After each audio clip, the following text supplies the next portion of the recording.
Bien, ahora como es receptivo y habitual en los simposios de la Sociedad Española de Estudios Árabes, abrimos un turno de palabra al público por si alguien quiere alguna aclaración o hacer alguna pregunta a las dos ponentes de esta tarde.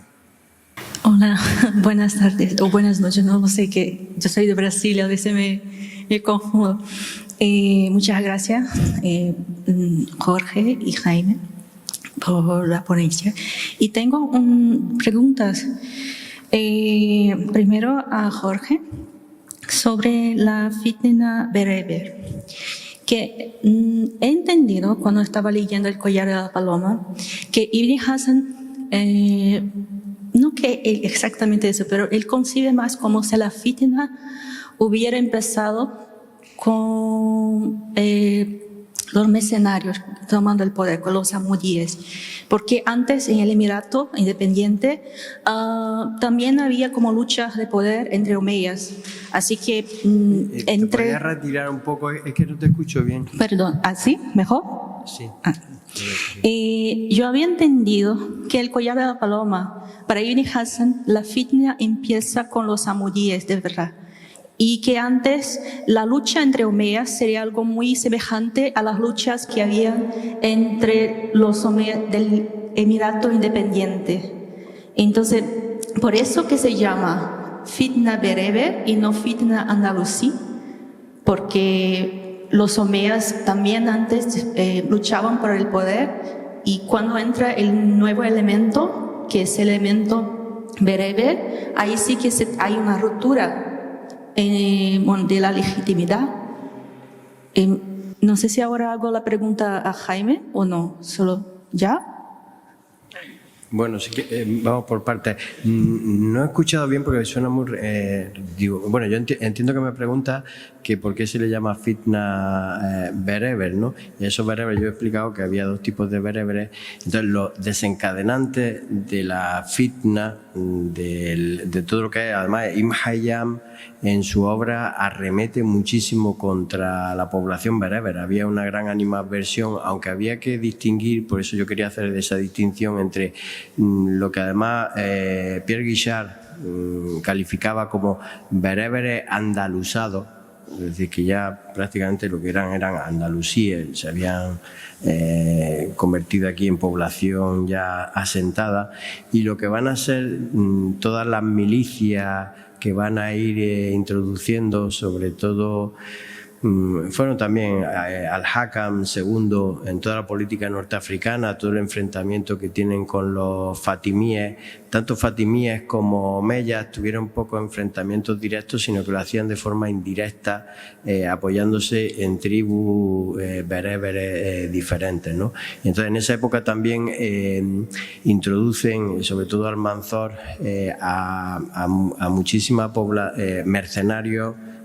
Eran eso, es decir, mercenarios bereberes que eran muy hábiles en técnicas de guerra. De hecho, pues por ejemplo también, porque eran los zanata, que eran bereberes, que la palabra zanata es lo que ha dado jinete, porque tenían mucha habilidad en el tornafugue, en ese tipo de ataques. Y luego, pues ellos van a ser, como digo, también van a provocar pues toda esa destrucción que supuso en el califato, pues toda la destrucción de Medina Zara, el que Córdoba fuera arrasada durante 3 días fue algo salvaje. Aquello es que lo describen mucho los historiadores, como los cadáveres estaban en las calles sin que se pudieran enterrar, con un pavor terrible, ¿no? Hasta el punto de que, por ejemplo, lo que he mencionado antes, Ibn al-Farabi, fue asesinado en esos momentos, y su cadáver, por lo visto, estuvo varios días sin poder ser incluso enterrado. Y entonces, bueno, eso es lo que hace que la califiquen como la fitna barbarilla, ¿no? Bueno, es que de 1009 a 1013 no hay fitna.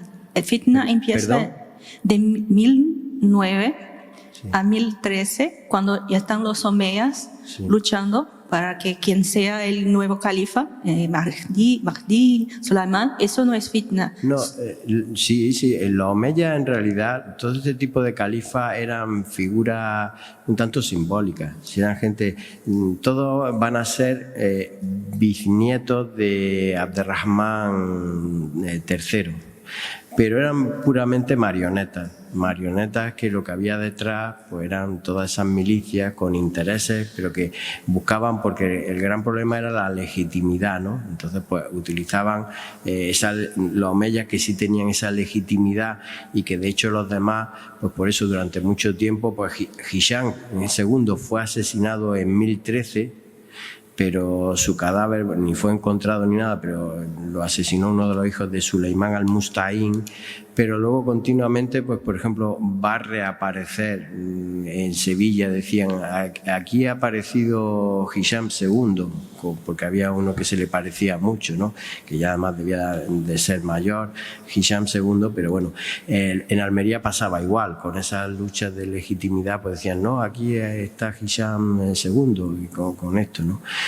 Entonces, el problema también, lo que digo, era esa legitimidad que no se encontraba y sobre todo en ese arraigo por lo que era justificar el poder entre el pueblo, ¿no? Vale, muchas gracias. Jaime, me ha sorprendido que ha dicho que su edición crítica no ha recibido elogio o ha sido trabajada. Porque al menos para mí en Brasil su edición crítica es la más importante porque se puede comparar con el árabe y también porque me parece más fiable, al menos que se puede no que de Emilio García Gómez no tenga calidad, pero la suya me pareció un trabajo mucho más no complejo, sólido, no sé si es la misma zona. Y tengo más bien una curiosidad, porque Ibn Hazm dice que va a hablar de todos los tipos de amor, y eso usted ha hablado, que hay muchas palabras para el amor. Pero en la epístola, él habla del amor de esclava con mujeres principales, entre hombres, pero no habla del amor entre mujeres. Y no sé si eso es por el copista o si es algo de la cultura de Ibn Hazm. Así, no sé si hay una hipótesis, algo, pero como que hay todos los tipos de amor, pero no hay el amor entre mujeres. Sí, no, la verdad es que es una pregunta muy, muy interesante, ¿no? Hay un momento donde al final, en los capítulos que yo considero que son más de madurez, porque yo tengo la teoría de que la obra es muy juvenil al principio, tiene además una especie de crescendo donde al principio intenta hacer una obra más filosófica, menciona cosas de la filosofía griega, de Plotino, etcétera, de fisiognomía, de Polemón, etcétera. Y luego ya se olvida un poco y va empezando a sacar de su propia cosecha, ¿no? Y al final, en uno de los capítulos finales, hay cuando ya son capítulos más ortodoxos, más hablando de la fealdad del pecado, ¿no? La excelencia de la castidad, etcétera. Hay un momento donde dice que las enseñanzas islámicas han dejado bien claro para las mujeres cuál es la conducta, ¿no? Y dice, no me acuerdo exactamente en árabe cómo es, el bikr ma'al bikr, y entonces don Emilio, no sé por qué, tradujo la mujer con la mujer, la virgen, la mujer virgen con la mujer virgen. A mí me parece que lo que quería decir realmente es la mujer virgen con el hombre virgen, ¿no? No sé, quizá nuestros colegas árabes podrían opinar con más fundamento, ¿no? Yo pienso que el tema del lesbianismo es un tema que aparece solo en algunas obras muy eróticas de práctica del amor, ¿no? Pero no en obras como la de Ibn Hazm, que es básicamente yo diría que es una fenomenología del amor, ¿no? Es decir, cómo se manifiesta, cuáles son sus diferentes maneras de expresarse, cómo aparecen en la persona, ¿no? Pero no es en ningún caso, como tituló Arbery su traducción al inglés, The Practice of Arab Love, ¿no? No tiene nada que ver con la práctica del amor árabe. El tema de la homosexualidad y el lesbianismo pues son temas tabús en todas las sociedades, y yo creo que el mundo árabe no es una excepción, ¿no? Ha habido siempre una tendencia a tratarlo de forma soterrada, ¿no? Y en el caso de las mujeres, que están en general, tienen una situación más, no diría yo de opresión, pero en general en todo el mundo, ¿no? En el mundo árabe, en todas partes han sido más oprimidas, pues también han visto como sus relaciones, en el caso del lesbianismo, pues también han quedado muy soterradas, ¿no?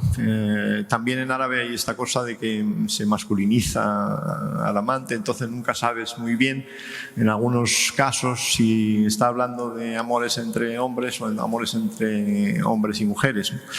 Este tema ya en mi edición incluí una especie de reflexión sobre lo que era el helenismo en esos tiempos, ¿no? Del cual yo creo que los que estamos latinizados y cristianizados tenemos otra visión del amor, ¿no? En cambio, las personas como Ibn Hazm, que tienen una cultura que en parte en los primeros siglos del Islam es bastante helénica, de influencia helénica o helenizada, helenística, tienen una concepción más libre de lo que es el amor, ¿no? Entonces, el mismo Ibn Hazm dice que el amor ni está prohibido ni está autorizado por la ley, ¿no? Es algo natural, ¿no?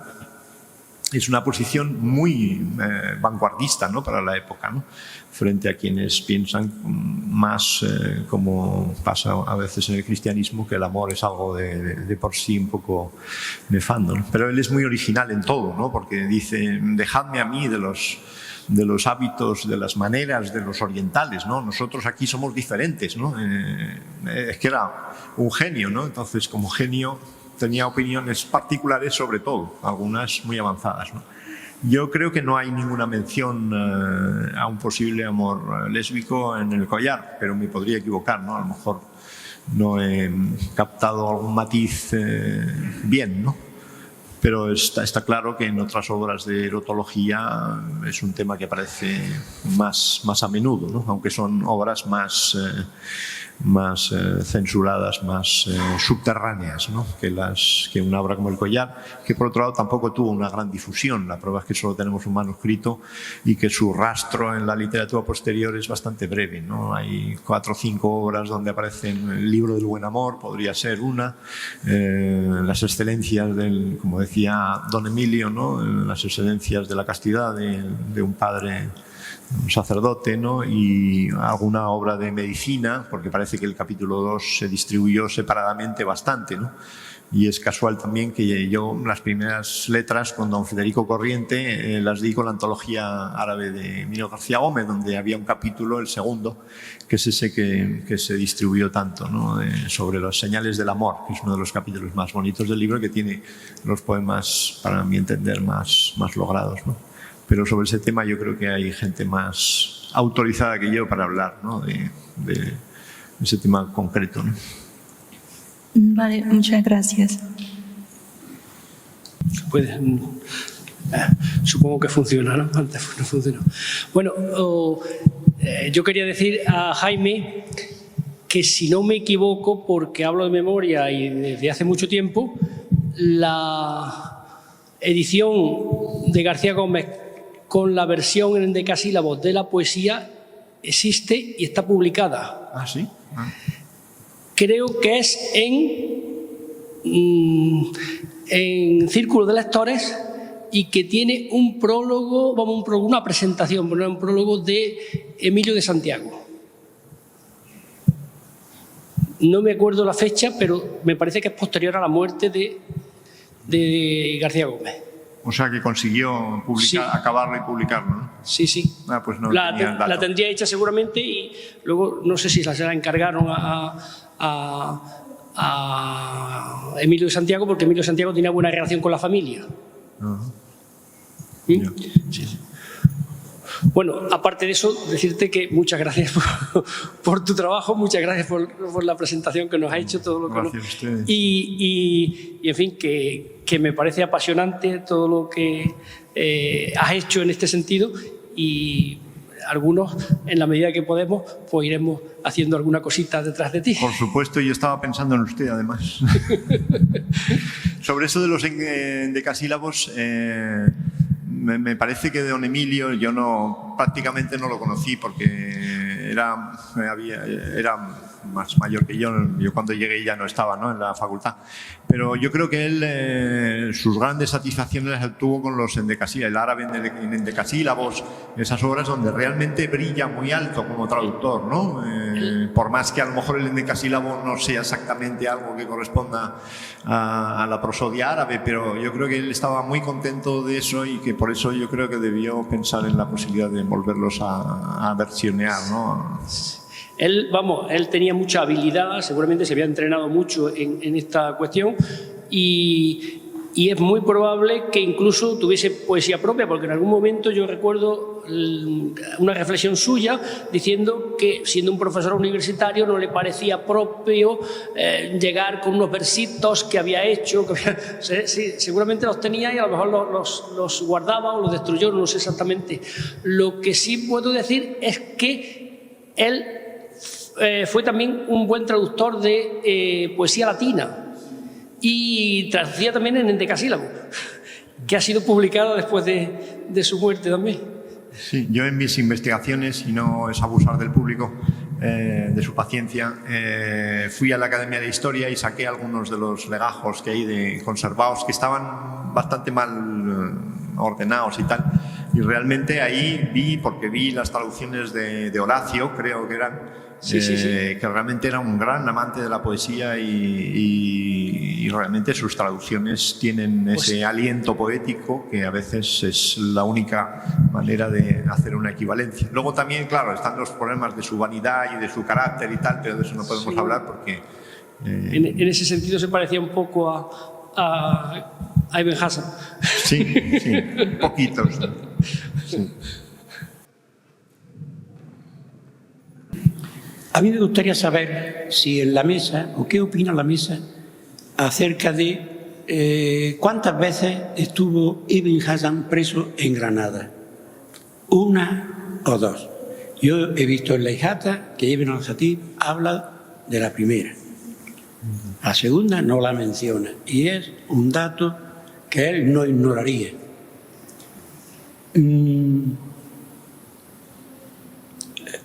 Hay muchas lagunas en la biografía de Ibn Hassan. ¿Cuántas veces estuvo en Almería? ¿Cuántas veces fue y vino de Córdoba a Játiva, a Mallorca? ¿Coincidió con al-Bashi en Almería y luego en Mallorca? Antes. Es muy raro. En fin, no quiero alargarme. ¿Qué opináis vosotros? Sí. Bueno, te contesto yo a las muchas cosas que has planteado. Veces que estuvo preso en Granada, yo creo que dos, al menos. La primera fue cuando iba con Abderrahman al-Murtada, proclamado aquí en Játiva, iban a Córdoba, se dirigían, que iban con el apoyo en principio de los amiríes, pero le retiran ese apoyo y los ziríes se vuelven contra él y asesinan incluso a Abderrahman al-Murtada. Ibn Hassan acabaría en la cárcel allí en Granada, pero poco tiempo. La segunda vez con Zuhair, cuando al menos su segunda estancia en Almería, porque yo creo por lo menos mínimo en Almería estuvo 3 veces. La primera antes de venir a Xàtiva, cuando sale de Córdoba con 18 años, Allí estuvo, no llega con Jairán, llega con Aflah, otro de los eslavos, que era el que estaba gobernando, porque él llega en el 13 y Jairán se traslada de Orihuela a Almería en julio de 1014. Y luego es cuando cambia de política Jairán, de apoyar, empieza a apoyar a los Hammudíes, Ibn Yahwar, el cordobés, el que dirigía la taifa cordobesa, y los dejaron libres. A quien realmente le interesaba era ir contra Ibn Abbas, el visir almeriense, que asesinará Badis. La tercera seguro con al-Humaydi, que eso sí, la instancia que tiene al-Humaydi en Almería, que irían juntos, porque a partir de que la estancia de Ibn Hazm en Mallorca y que al-Humaydi se convierta en su discípulo, irían juntos Sevilla, cuando le queman los libros, al-Mutadid, y en Almería, que además, por eso lo que yo decía, que sobre todo experto aquí tenemos a Ángel López sobre al-Humaydi. Yo ahí constato todos los almerienses con los que se encuentra. Luego además sabemos que Ibn Hazm, entre sus obras perdidas, tiene una que le dedica a Ma'an ibn Sumadi, el padre de al-Mutasim, que yo creo que también en parte era buscando ese mecenazgo que intentaba encontrar en algunos de los gobernantes. No era sobre lecturas coránicas, ¿no?, que se ha perdido. Entonces, por lo menos en esos 3 momentos estuvo en Almería, coincidiendo en la mayoría con Abul Walid al-Baji. Abul Walid al-Baji era de otra generación, era mucho menor que Ibn Hazm, y Abul Walid al-Baji se estableció en Almería hasta incluso morir allí y ser enterrado en Almería, que su tumba era muy venerada. Incluso se puede localizar en la actual iglesia de San Roque. Ida y venida de Xàtiva, pues varias, ¿no? Es decir, él, yo creo que viene aquí con Ibn Abdelbar. Con Ibn Abdelbar estuvo también mucho tiempo, porque de hecho entre los recortes que se le hizo a la obra, las citas que hace al-Mascari, hay 2, una que sí está en el Collar de la Paloma y otra que no está, y es precisamente está en Sevilla con Ibn Abdelbar, y dedican un poema a un mancebo bello que ven ahí, y a la Limón componen ese poema. Quizá esa estancia fue, lo que decía, fue antes incluso de marcharse de Córdoba, es decir, porque Ibn Abdelbar era mayor que él como maestro, aunque murió después también que Ibn Hazm. Lo que sí está claro es que cuando entre todos esos avatares de califa, cuando al-Mustadhir lo aupan como califa, eso en el 1021 creo recordar, lo nombran visir a Ibn Hazm, a Ibn Shuhayd y al primo de Ibn Hazm, Abul Mughira, que duraron ni 2 meses como visires. Eso luego vuelve. Antes, él mismo también habla, en el Collar de la Paloma habla, cuando muere uno de sus amigos de la infancia, el poeta Ibn Abtubni, que se entera precisamente aquí en Xàtiva de su muerte, estando gobernando los hammudíes en Córdoba, nos cuenta que va de incógnito, que además cuando una de las anécdotas también de esas esclavas por la que sentía enamoramiento, pero que en esos momentos la encuentra muy estropeada también en la casa, ¿no? Con eso también todo recuerda. Ahí lo menciona ese traslado a Córdoba, que fue efímero, fue a darle el pésame al hermano de Ibn Abtubni por la muerte prematura de este amigo suyo, ¿no? Entonces, bueno, fueron continuas. Es que en realidad, tú lo sabes y te consta, Fernando, que continuamente estaban viajando. estaban viajando de un lugar a otro y era pues continuo, entre otras cosas también por encontrarse con amigos, compartir conocimientos, y en ese sentido pues lo que yo destacaba mucho Almería, ¿no? Porque sobre todo Ibn Hazm nunca fue a Oriente, pero a través de Almería entraban muchos de todos los que viajaban, entraban también todas esas obras orientales que seguían y que les interesaban todas esas corrientes nuevas de pensamiento que había y por las que sentían pues, una avidez de conocimiento, ¿no? Soy Shazar Rumie. Primero quería agradecer a la SEA, a la asociación, por aceptarme como nueva socia. Y por alusión me gustaría agradecer mucho a Jaime por la traducción, porque es una obra muy importante para nosotros y para todos. Y sin ser especialista en traducción, me gustaría comentar el tema del suhaq, tema que no era... Bueno, existe, incluso se penaliza en el texto del Corán, pero es probable que esté incluida en la traducción, porque está, o sea, se trata el tema, ahora en nuestra sociedad mucho más, pero a lo mejor está. El tema del bikr, como es una palabra que se refiere a los dos géneros, es probable que sea bikr, mujer bikr con hombre bikr. También me gustaría comentar una cosa, no sé si usted conoce el diccionario etimológico, el diccionario histórico de Doha, معجم دوحة التاريخي للغة العربية.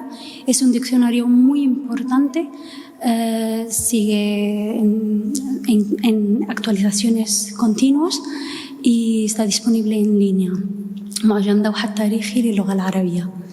Y repito mis agradecimientos y gracias. Muchas gracias. Sí, yo sé que está pero quería decir que no está completo todavía, ¿no? Que se está... It's on the make, ¿no? Están haciéndolo pero sí, muchas gracias por el dato. Respecto al tema del sihaq, ¿no? Estoy de acuerdo. Yo me refería al collar. No sé, no estoy muy seguro de que ahí haya alusiones a amor entre mujeres, ¿no? Podría ser, sí. Pero en principio ese versículo que viene de un hadiz me parece un poco difícil que pueda querer decir el amor entre mujeres, ¿no? Pero obviamente la palabra tiene toda la validez, está en los diccionarios, se habla de ello, etcétera, etcétera, ¿no? O sea que no dudo en ningún momento que no sea una realidad aceptada, ¿no? Ahí incluso se ha publicado hace unos años un diccionario de terminología sexual árabe que es bastante interesante, ¿no? Está publicado por en Líbano, ¿no?